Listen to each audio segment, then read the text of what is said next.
Each year, artists from around the country descend on Florida's west coast, specifically St. Armands Circle, located in the beautiful city of Sarasota. Join us as we check out the sights and meet a few of the artists who are on display at this year's 13th annual St. Armands Circle Art Festival.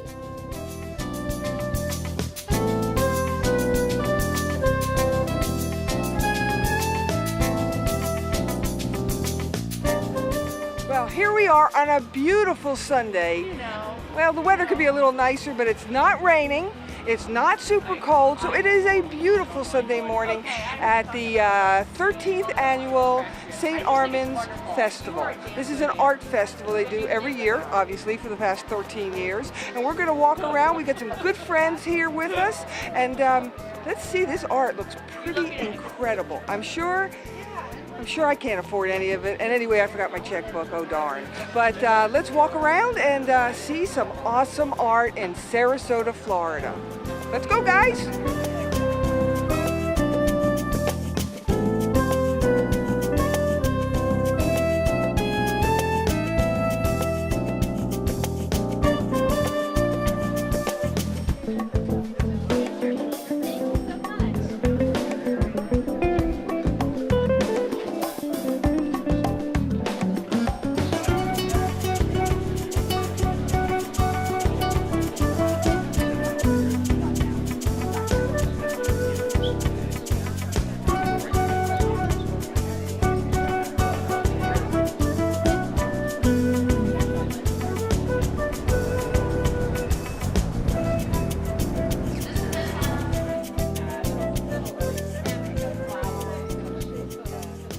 I do maybe 2 manta rays a year, and it takes up to 36 pieces of wood that have to be selected with the grain to flow together, and then I glue them up, and then I carve the whole piece out of that block of glued wood.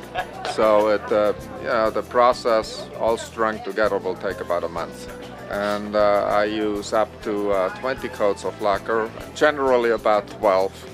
And then I cover the lacquer on most pieces with 2 coats of polyurethane to make it impervious to chemicals. And so it's very easy to keep. They can be placed outside as long as they are under cover.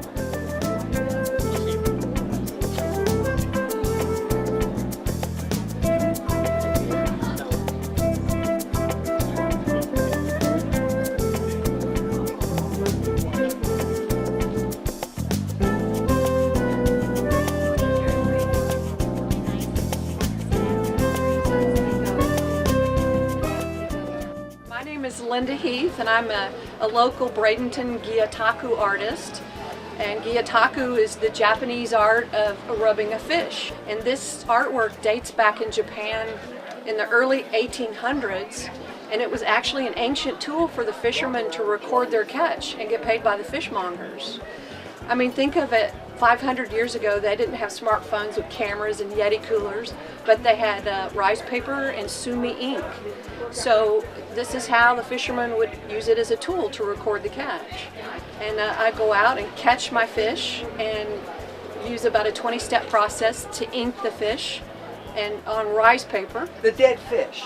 The freshly caught fish. Okay. And I press with rice paper to make a beautiful impression of the fish. And I use a water-soluble ink as my medium for the sole purpose of when I'm done making and creating the art, I'm going to rinse it off, fillet them up, eat them for dinner, as bones go in my crab trap. So it's the whole sustainable cycle of life like the Japanese did hundreds of years ago.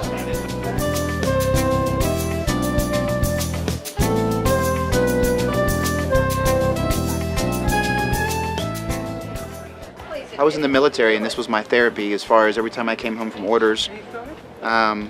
This is what I did. I went out in the garage. I started out very primitive with stick figures. My process is I heat it with gas, I hammer it out like a metalsmith, I weld everything together, I polish it, and this is 17 years of evolving from stick figures into a 3-dimensional sculpture made of silverware.